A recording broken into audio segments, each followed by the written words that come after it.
আজকে বাংলাদেশের জামাত ইসলামের ভবিষ্যৎ রাজনীতি নিয়ে দুটো কথা বলতে চাচ্ছি। শোনা যাচ্ছে বাংলাদেশ জামাত ইসলাম দুটি উইংসে বিভক্ত হতে যাচ্ছে। দেখুন, বাংলাদেশ জামাত ইসলাম স্বাধীনতার পর থেকে বাংলাদেশে যে পরিমাণ প্রভাব বিস্তার করতে পেরেছে, সে পরিমাণ প্রভাব বিস্তার বিশ্বের আর কোথাও তারা পারেনি। বাংলাদেশই একমাত্র দেশ যেখানে তারা বিরোধী দলের পৌঁছাতে পেরেছে। বাংলাদেশে জামাত ইসলাম যে পরিমাণ নিপীড়ন নির্যাতনের শিকার হয়েছে, বিশ্বের আর কোথাও এই পরিমাণ তারা নির্যাতন নিপীড়নের শিকার হয়নি। সম্প্রতি শহীদ মিনারে বাংলাদেশ জামাত ইসলামের ফুল দিতে যাওয়া কিংবা বসন্ত বরণ উৎসবে জামাত ইসলামের নেতাকর্মী কিংবা ইসলামী দ্বারা যারা আছেন তারা অংশগ্রহণটা খুব বেশি সমালোচনার জন্ম দিয়েছে। এর থেকে জামাত ইসলামের নীতি নির্ধারণ ফোরামে যারা আছেন তাদের চিন্তার উদ্রেক হয়েছে যে এভাবে যদি হয় তাহলে জামাত ইসলাম তথা ইসলামী রাজনীতি সমালোচনার মুখে পড়ে যাবে। তারা এখন সিদ্ধান্ত নিতে যাচ্ছে তারা ফিলিস্তিনের প্রতিরোধ সংগঠন হামাসের মতো করে দুটি উইংসে বিভক্ত হবে। হামাস যেমন দুটি উইংসে বিভক্ত হয়ে একটি ছিল স্পার্চুয়াল আর একটা হচ্ছে তাদের পলিটিক্যাল দ্বারাটি তারা সরকারও গঠন করেছে।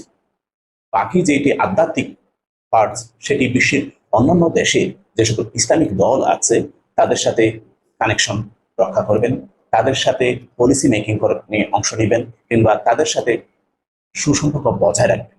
আর অপরদিকে যে পলিটিক্যাল পার্টস সেটি ওয়েলফেয়ার পলিটিক্সের দিকে তারা নজর দিবেন। তারা একই সাথে বামদের সাথে যুক্ত হতে পারেন, অর্থাৎ আমি জোটের কথা বলছি, তারা বাম তারপর মধ্যপন্থী উদারপন্থী সবার সাথে যুক্ত হয়ে কল্যাণ রাষ্ট্র প্রতিষ্ঠার জন্য যা যা ভূমিকা রাখা দরকার জামাত ইসলামের পলিটিক্যাল শাখা সেই ভূমিকাটা রাখবেন বলে শোনা যাচ্ছে। শুনুন, 2020 কিংবা 22 সালের দিকে অর্থাৎ শেখ হাসিনা সরকার পতন হওয়ার ঠিক আগে 2-1 বছর এদিক সেদিক এই সময়টা তো জামাত ইসলাম দুটি ধারায় বিভক্ত হওয়ার গুঞ্জন শোনা গিয়েছে। তৎকালীন সময়ে জামাত ইসলাম যেহেতু তাদের পলিটিক্যাল অ্যাক্টিভিটি খুব বেশি পরিচালনা করতে পারেনি, তাই দুইটা ধারাকে বিভক্ত করে নতুন করে দলকে গুছিয়ে নেওয়াটা তাদের জন্য সময় সাপেক্ষ ছিল এবং কষ্টসাধ্য ছিল। বর্তমানে তারা বিরোধী দলে আছে, অনেকটা ক্ষমতার কাছাকাছি আছে, যার ফলে দল বিভক্ত করে নতুন করে আবার গুছিয়ে নেওয়াটা তাদের জন্য কঠিন কিছু না।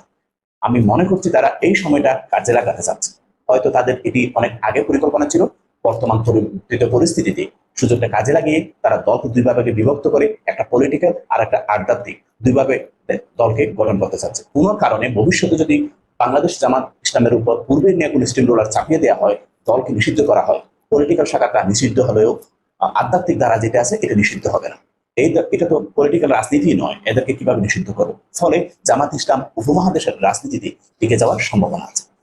দর্শক যারা এই চ্যানেলের ভিডিওগুলো দেখেন সাবস্ক্রাইব করবেন বলে আশা করছি।